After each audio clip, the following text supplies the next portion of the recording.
Hey, g'day guys, it's Calvin from the Cartoon Company in New Zealand.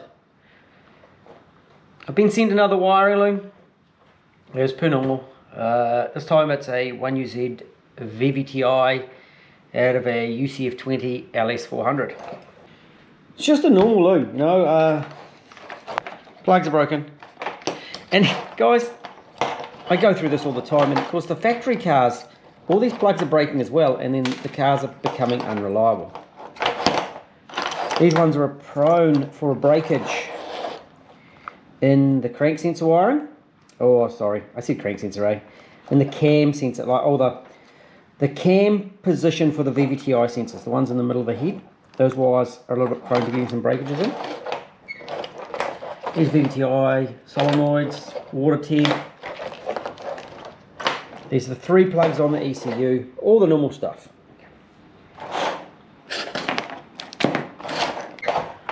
So really this is just another normal loom.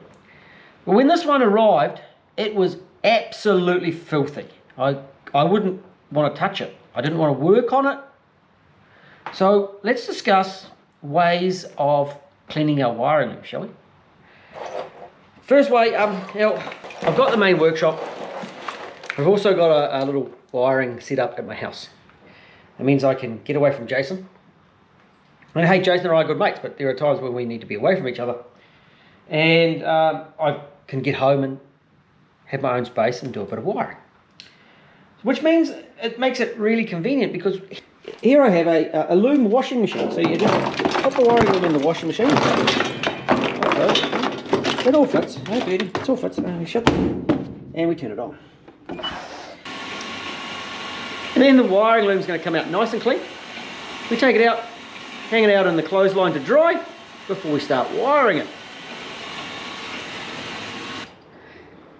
The other way I like to use, which is really convenient because I'm at my house,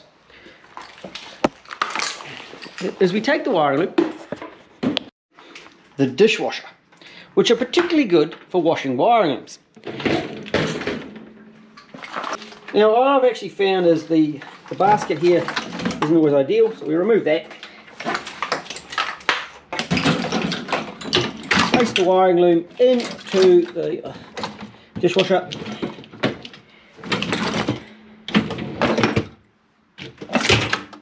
In it goes.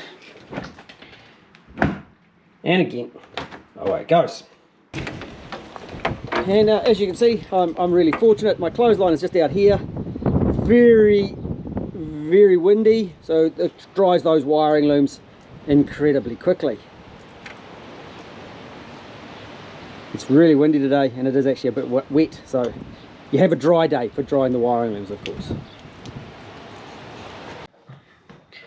So in all seriousness, it's really much better to clean your wiring looms before you start fixing them.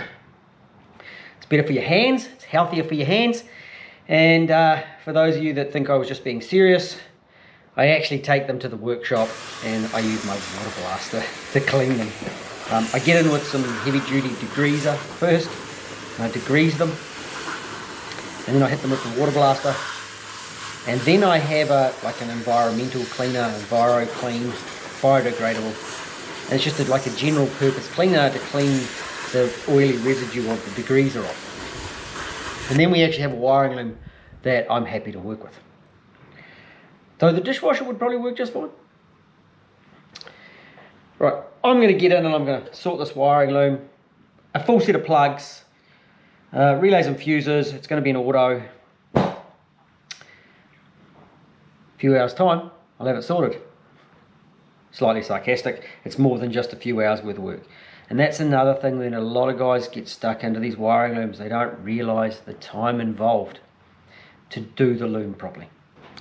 So when you're doing these looms, it's going to take quite a while to get it done, especially if you haven't done them before. And even me, it still takes me a while, because I want to check all the wires are good, and you'll be interested to see the little bits and pieces that do fall apart on them, the little nicks that they will have in the wiring, or a crack here and there that gets repaired to make them reliable. And I do a lot of these wiring looms. So I'm into it, and I'll just see how this goes, see if I find anything really interesting. Otherwise, we'll see you at the other end. I've done lots of videos on these looms, and they always look the same and they always come out the same. Talk to you soon. I blasted the crap out of this too, but obviously there's still crap in here. It was disgusting. This is just an indication of what it looked like.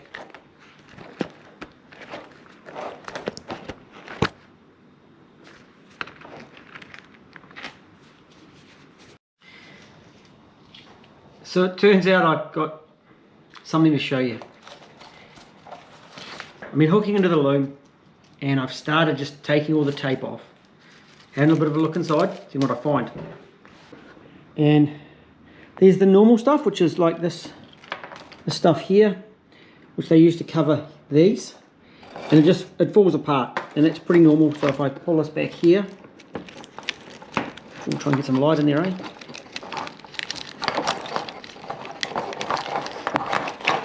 Then we go through here, we pull some tape off.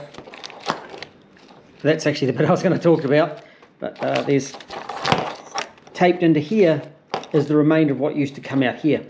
And it just crumbles and falls off, so I fixed that. But in this case, the split sleeve is also just crumbling. Now the first bit was down the oxygen sensor wiring, so it goes down, it goes hot. But it just crumbled to pieces. But the airflow meter piece crumbled. And I replaced that with braid anyway. But I normally leave this piece, this main trunk, and you can see even in the middle of it, it's just falling apart. So I don't know the Ks on this loom. I don't know anything about the history of this engine.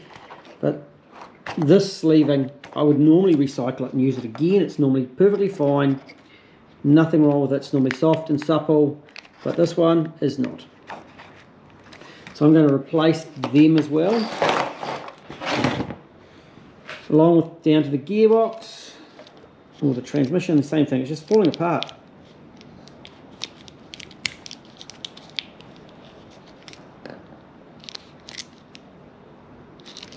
Okay, so that'll be partly because of heat, age, and because of that oil that was all over it. The wiring inside though is absolutely beautiful. So that's all looking really, really good. It's just got a little bit of the adhesive from the tape that's inside. You notice I use little red marks here. Allows me to line things back up again. And there's another one.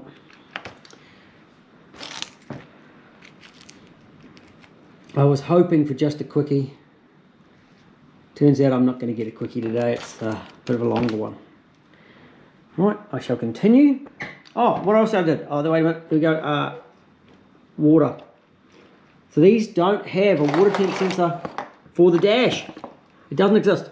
Okay, it's through the multiplex via the engine ECU. That's a CAN bus system. So there's no water temp sensor for the gauge, I should say, for the temp gauge. So I've already organised another wire for that, which is a recycled wire out of the diagnostic box with a nice joint in it, up to where it should be. So far, some good progress.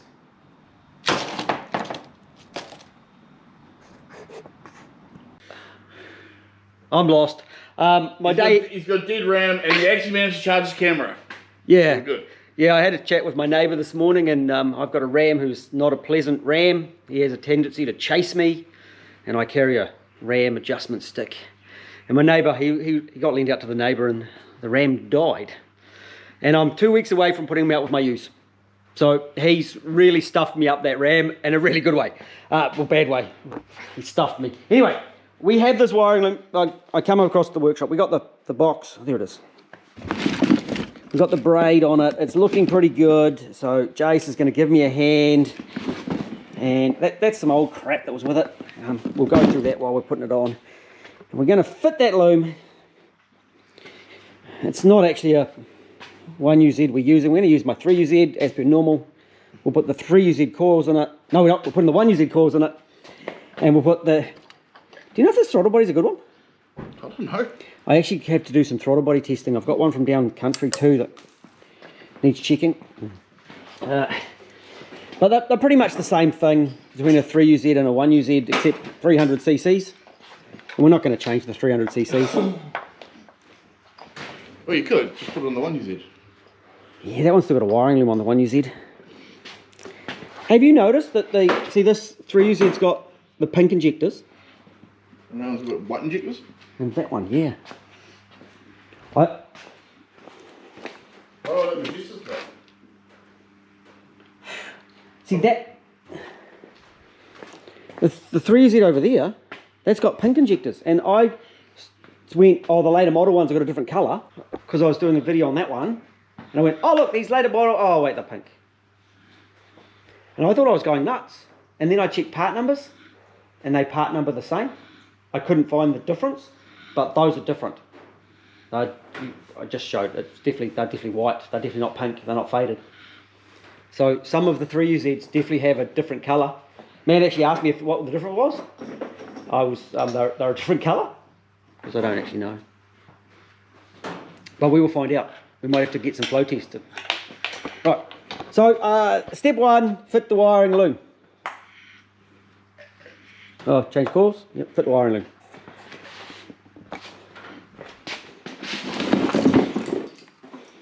Here, shape. Oh, fuck. Here you go, take that. This is the side. No, you've got that side. Oh, we got that tangled up on me, isn't it? Yes, it is. That's oil pressure. So what we actually got here too is, can you put it up the right way? Are you trying to put it up upside down? Alright. Yeah. Did your weekend not go to plan? No way. No way, sorry.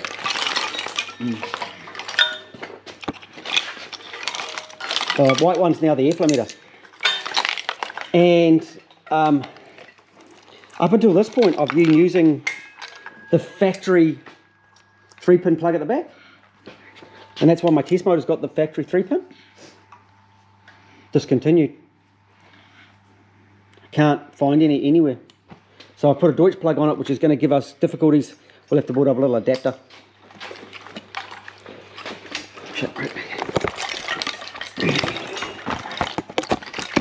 Get better? This is the water tip. This doesn't plug into the Vvti. This is the coils. This is injectors. You didn't force it? No. I'm not sure you even get a chance near forcing it. No. This is the AVIS.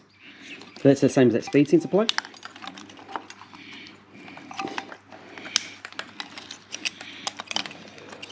Hands in, come on. You don't get to just stand there. Okay. I'll do this side.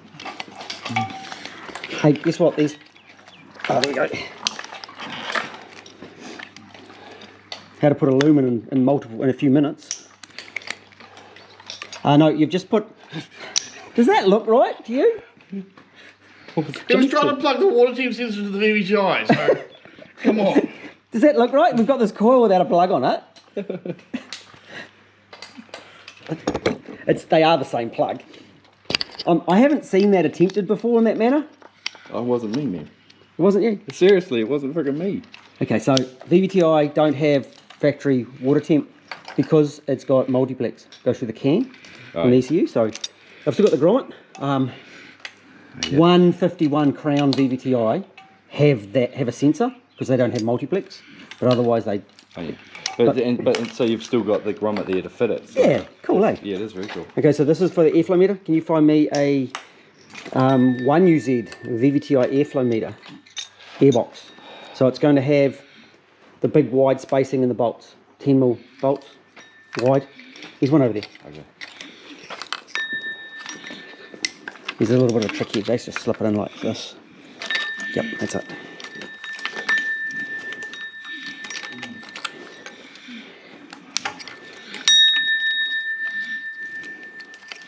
You right there? Sandpaper. Oh, sandpaper. Plug goes into the next diesel. Oh, this is the one that needs to go the other way. So that's your APS one. Same as coils. You could plug it into any of the coils and it won't work. It's long enough to reach every single one of them. Oh, maybe not that back one. Give you a bit of a stretch. It goes over here. So that's the air conditioning. So I've got a single trigger, and again, depending which pump's on it. This is actually going in a Cressida in Australia, so generally the boys in Australia run no, don't worry about that, just run to the front. Just make sure it doesn't extract on the crank pulley. And that of course is oil pressure. You right there? Apparently not. Make it click. Fucking controls there.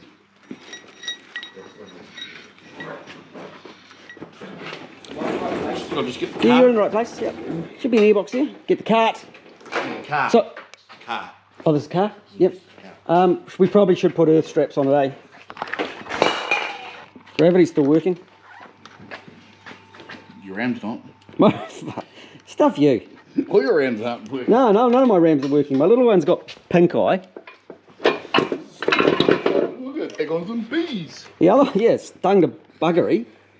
So, well ahead of time, all planned, 3 stuffed rams. That's farming. No, that's farming. Ramming for you. No ramming. No, very hard to get rid of rams. The little babies. Oh, and this is an auto. We don't have the automatic. We'll try to not drag that through a flywheel, a flex plate.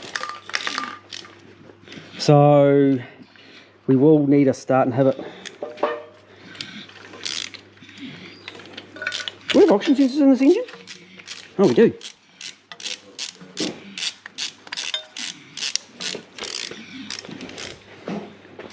Apparently this is really hard to put a loom on an engine, even though we're just sort of slamming it in there.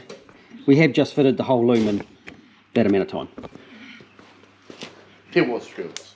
There was 3 of us, yes. Yeah, so I bought a... Actually, can you just get a DT3, start in this number 1, and then just a pin, single pin. Just like a pokey in pin of some sort.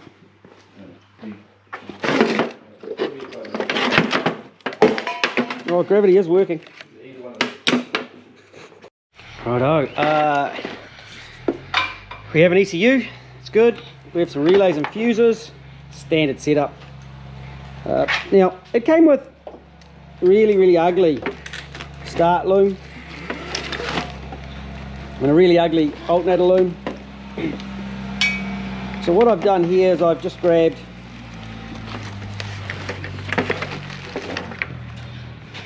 a standard starter cable loom. It's 2 meters long. Actually, it comes with 4 extra crimps, so you can cut the extra off and make it into an earth lead for that, and the main bit is the starter lead with the red bits on it. So I've got that. Put that back in the box so we don't lose it. And then I've got the alternator loom. So it's designed to plug into the alternator.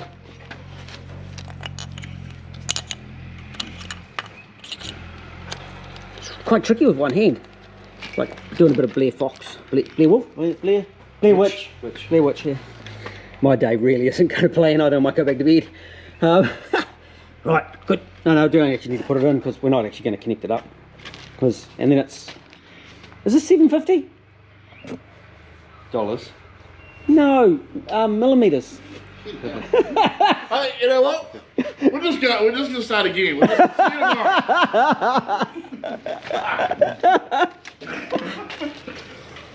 tomorrow. We'll just see you tomorrow. Yeah. We'll keep hammering. I found some airflow meters. I actually went and got a new airflow meter just in case, but these are both 1UZ Vvti airboxes. I put this one's part number into Toyo DIY and it spat out nothing. It said, no, that doesn't exist. This is a Celsius one. That's a UCF20. And it's got an airflow meter in it. Look, it's got the right one. So that's the shade that was the one I was looking for.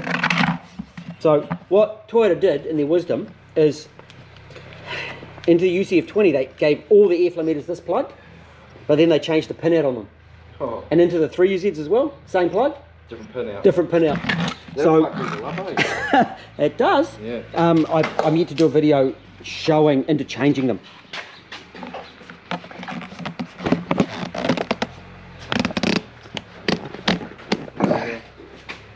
If you can sort that, and then we can plug that. Oh, what did we do? Oh, the plug. I put the plug underneath it. Should we get a cable to run up for power up here? Can you cut my cable off the bed? Oh, Jason's got it. Oh, you just pull it off? Yeah. We're just doing the cutting off, no pulling off in this workshop. There's a couple of little diagrams here that come with it. One of these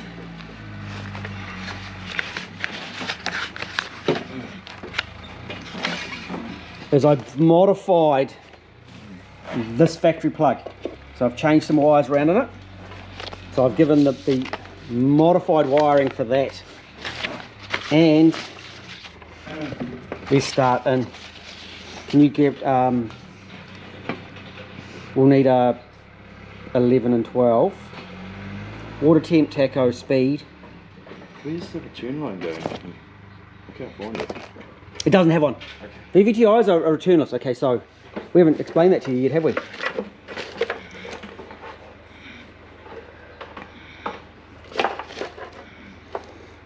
I'm in the middle of something and it's one of those days, eh? Sorry. Okay, so VVTI, what they do is they have the pressure regulator, or like this unit here, is in the fuel tank. Right. It's only got a single line coming up. And then it's got a dampener here and a dampener here. And it's actually got a steel fuel line that runs across under here. So one of them's not a regulator, they're both dampeners. They're both dampeners, correct. And there's a little 10mm bolt. Oh, 6mm RTB we got told off the other day, wasn't it? It wasn't 6mm. Well, it's a 10mm head. We know what we're talking about. There's 10mm head there. Who told you? The Dutchman. He was having a bad day. He was having a bad day. So Shay said it was a 10mm bolt. I wasn't even talking to him. No, he said it was a 10mm, which we know has got a 10mm head. And we go, okay, it's got a 10mm head. It's a 6x1 thread. But so that makes it really hard to change that fuel line when the vehicle's in place. Okay, when the engine's in place, vehicle's in place. It's around the engine. Okay, fuses. And can you grab me a couple of males?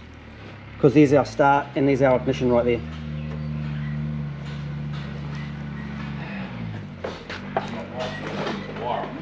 Yes, I do want wire on it as well. Thanks. Can you put them to a male QC, please?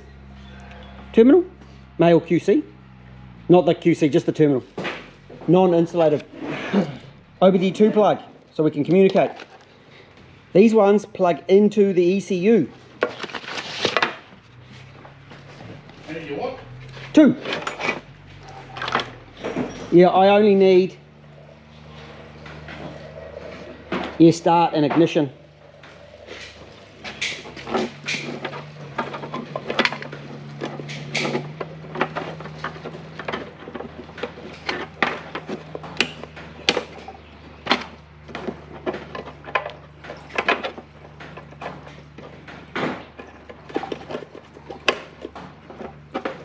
So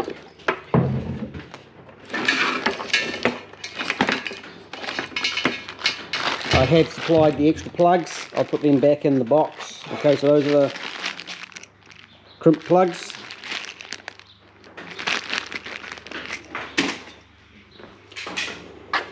Okay, these extra plugs. That's the new airflow meter. This one. 1, 2, 3, 4. There's a little note here about what they are, and they are to do with the shifter. Okay, so the proper VVTI shifter. It's got some extra switches. They allow locking it back to first gear, and also dropping it out of 5th into 4th. DTMs, not DT, sorry. That's exactly what I wanted, but with DTM. Thanks. DT. Oh, I might have said DT, but you know what's happening this morning. And fuses. What do I mean fuses? Little things that blow before we let the smoke out. we've also got, oh, there's another plug over here. So this 6-pin plug. In the 6-pin plug, I had to have a power and an earth. And then I have tacos. And I have speedo. So it will require a box of some sort to make those work. Okay.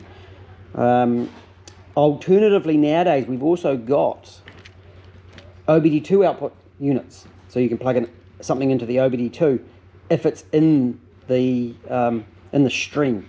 So taco and speed are. Here's a box for you.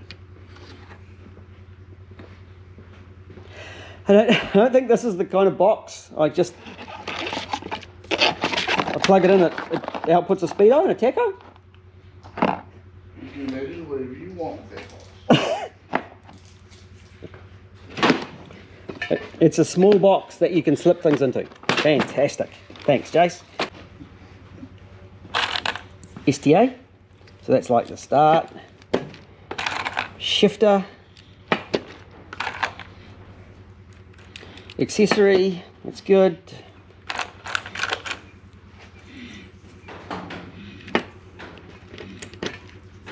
I probably need to buy more 10 amp fuses.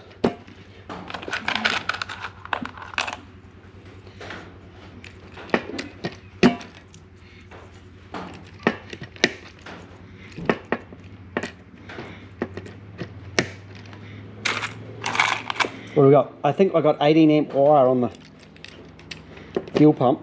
Fuel pump won't be anywhere near that, and 18 for the fan. That one's for fuel pump. It's got fuel pump written on it, and that one's got fan written on it. What do we got on the fuel pump now? We need a double-ended adapter.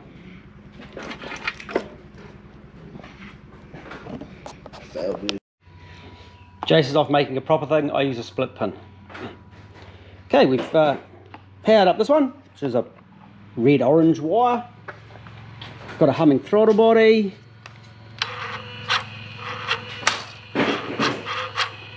I should also mention this one here. That's for the fan switch. You want to put a fan switch in it, and you can pull it out, and it'll get longer and longer and longer and longer. So don't pull it out more than you need it. It's all curled up in here. This one's a noise suppressor. Thanks for that, Jace. I got a split pin. And this is for purge VSV.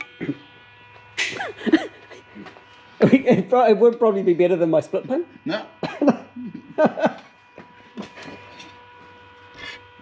Are we good to go? In the chaos that is this morning, I think we are. I bet you we're going to need a start inhibit, eh? Okay, yeah, so that's the throttle body humming. Okay. So if you've got that throttle body humming, that's good. We want that. Cool. They don't always hum until you move it, till you move the throttle body. Oh, fly-by-wire thing. Yeah, so it's, yes, it is fly-by-wire. I have got a video on this. I could sit you down at lunchtime and make you watch my video. So it's got, there's the accelerator position sensor. And there's the throttle motor, and this one's a clutched. There's a little clutch in there as well, just to make it fun. And then the throttle position sensor is actually under there. Oh, so what was that again? Accelerator position sensor, or the pedal position sensor. Okay. Okay.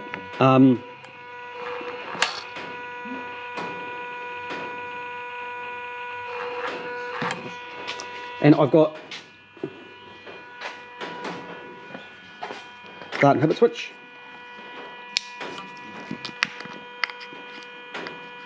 Where did this one come from? It's in good order.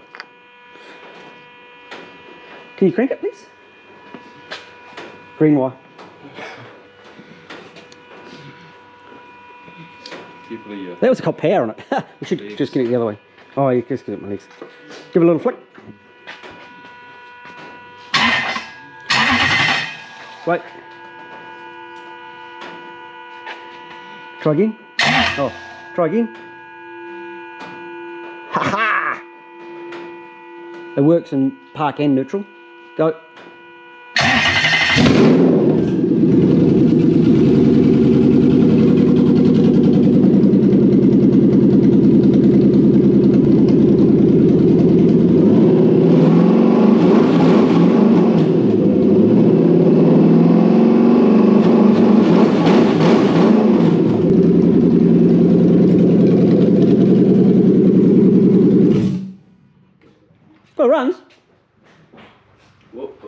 like safety mode or something. Something's up. That's why we've got a scan tool. It just goes with the day, man. Yeah. We've got dead rams. We've got chaos. Computer. Oh yeah.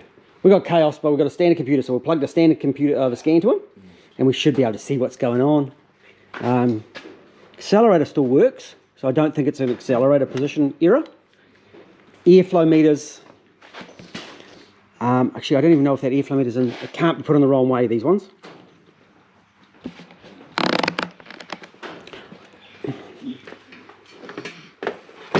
Can you, Shay? That's very typical of an airflow meter type fault.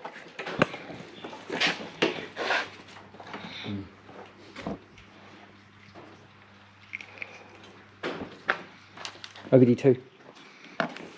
You have to get the dongle, Jace.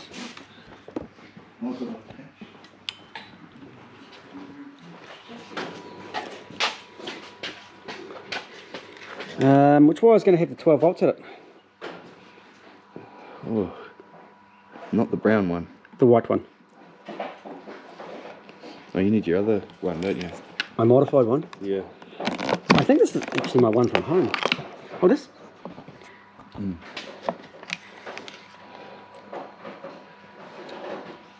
No, the problem. There it is there. There's no power going to it. There's no power going to it. That's very much an airflow meter thing. So plug's problem or ours? No, it's Calvin every now and then, working late at night, gets it wrong. We just got to... So this one should also have 12 volts. So it should be on the same circuit. Let's just check that my test light actually works, Working. Ooh.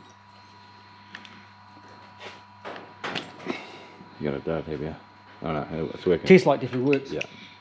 So real quick to find. So when they do that rev cut like that, Jace will come up with has a fault. Oh, wrong one, Jace. I'll get it for you. I think we really should, maybe we should just go to the pub. And I don't even drink. Try this one. Try the right adapter. I don't even know where this adapter came from, to tell you the truth. I don't know if going to the pub on already such a low would be a good idea. Oh, I'm actually feeling pretty good now. Oh, okay. You just laugh it off. Yeah. You just go like, shit happens, move on. Not really a fucking...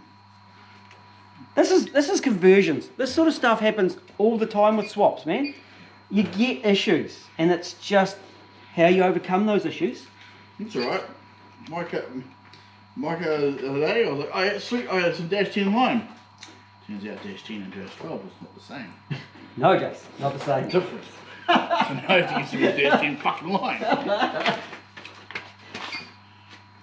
BM, back, AFM. This is... I got power there. I didn't bring you those crimps for that ute either. What you? Oh, that one. Mm. The one you push outside, so I'm not working on it anymore. No, you can do that MR2 then. LS 400? Hey, looking for the white light, that's it. UCF That one there. 20. I reckon. Where is it? After 98? Yes, after 98. Powertrain. It's a white wire. So a quick return. Now, and of course, Shay, this is why we fire them up, because You don't want this problem overseas. you don't want this one problem when it gets anywhere else. No. So we run through and check it. I always say if it doesn't leave the workshop, it's not a fucking mistake. Yep. Even though we, we'll have another. It's got heater circuits. So that's heater circuits for the sub-auction sensors. That's very normal. Shift solenoid number 1 circuit malfunction. Possibly because there's no transmission. Obviously, yeah. Good. It'll be B, C, and D, or 2, 3, and 4. Shift solenoid number 1 circuit malfunction. Shift solenoid A electrical. And then we have a mass or volume airflow circuit. That's Intake air temperature circuit. Yeah. Oh, the intake is because I unplugged it. The intake air sensor. Someone unplugged it when they were doing the testing. Because to get the air temp and the MAF are in the same body, but they're not the same circuits and they don't share earths.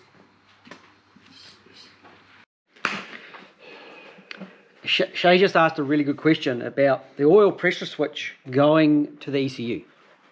And then if it didn't get an oil pressure signal, then it might not start. So the oil pressure switch, and hey, we're talking about a Lexus and they still just run a switch. They're not even running a sensor, it's a switch, okay? So for the oil light to work, and for the switch, that grounds it and the light comes on, okay? What happens if we unplug it? It can't get a ground. No. So in this case, it simply sees it as it's got oil pressure. Oh, yeah. So it's a real simple one. Yeah. Not all the engines, none of the early ones have it. So none of the non-VVTIs have it. The VVTIs have it on some models and 3UZs have it. Again, it's just a switch, you don't need it. Okay, as soon as it's unplugged, the ECU doesn't know it. Doesn't care. It's not a sender unit. No, it's not a sensor, it's just a switch. Yeah. Okay, just a switch. And that's why it just runs a light, effectively. Yeah. On some models, it does go to the ECU. Okay, but That'll have more than one wire going to it, is that right? no, it's still just a switch. Yeah. We got the Lexus, it's real simple, just a switch. But unplugged, open circuit, it thinks it's got oil pressure. Okay, I'm good now. We'll fire it up again, eh? Can you plug that AFM back in? Calvin just got a wire wrong, it happens. Every now and again. I actually make lots of mistakes when I'm doing these wiring jobs, but we have a process where we run through and we check it every time. Every single time we double check it. Very rarely do they get to leaving. And so sometimes actually on this engine we pick the odd one up or a loose wire. But it's a good way to do the testing and checking. And that's why we do this. And as you saw, I knew exactly what I'd done wrong. I just put a wire in the wrong hole, if there's such a thing as the wrong hole. Right, make it go again, eh? You used quite a lot. Yeah, because the airflow meter wasn't working. So it just basically where it goes into default mode, limp mode. Yeah, that's what it sounded and like. it goes, Safety. the safety is like 7 milliseconds of injector duration. Yeah.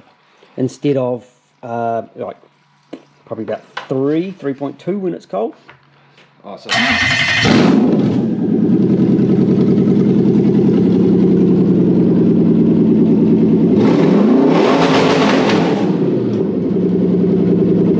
That's a little bit loud.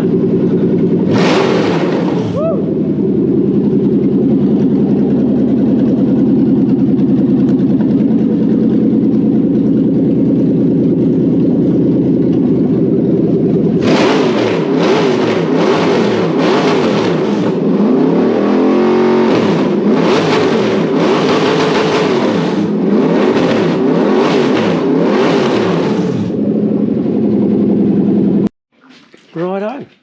I think we're done. It's running, doing what it should. Start inhibit works. All the circuits work that need to work. I've got the pin out for that.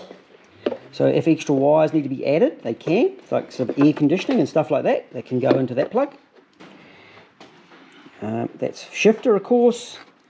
That's for the dash. And that's for speedo output depending on what it's got, and for tacho output depending on what it's got. Very easy.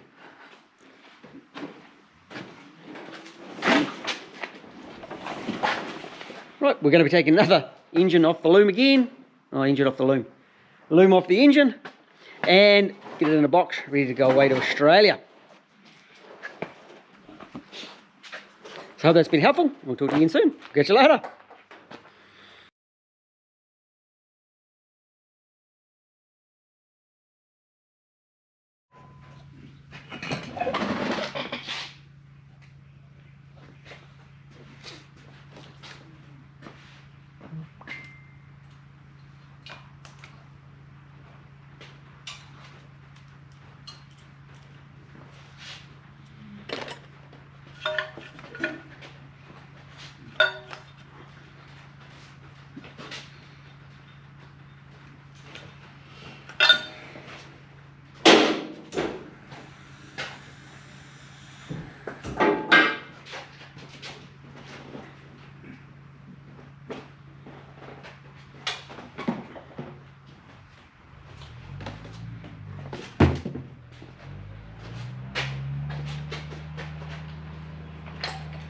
that intake back.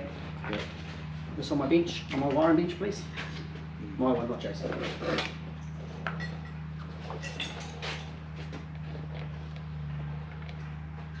Sometimes these plugs just a little bit tight, eh?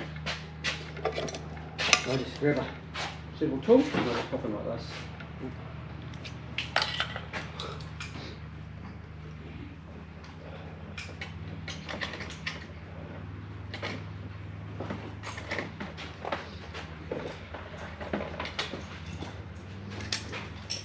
The water tip gauge for the catch, they're normally going to this headlock and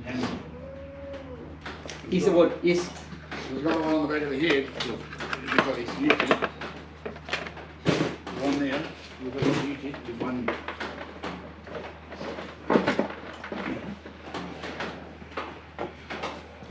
Where's the second one? Oh, so that's a fan switch.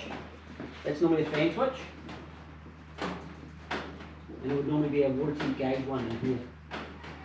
So it needs that. That's where it goes here. Air, fire temp and water. So, everyone think with? Air, fire temp in the block. And that on the back of the head, yep. Yeah. And then there's normally the gauge one is just here as well. Yes. Correct. And the other one is a fan switch. And it's backwards. That fan switch. But they run it best, are we? So it's an open. No, we'll run it off the ECU, I think.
Does that go in this box? Yes, it will go in the box. Yes, absolutely. And obviously I'll plug the ECU here. Can you just grab that start loom on the back there and plug that in? The one that's in the box, the knock sensor loom that you make up. There's that one.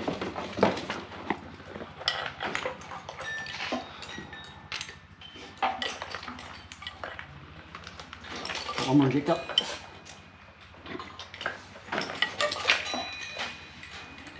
You got it? Yep. Fantastic.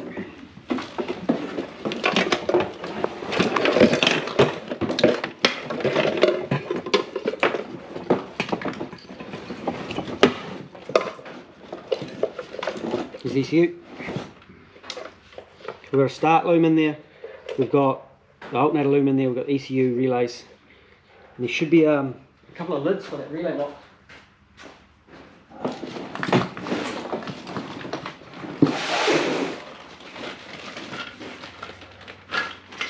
Lids? Yeah. Perfect. I'll get you to engrave it, eh? Yeah. Done.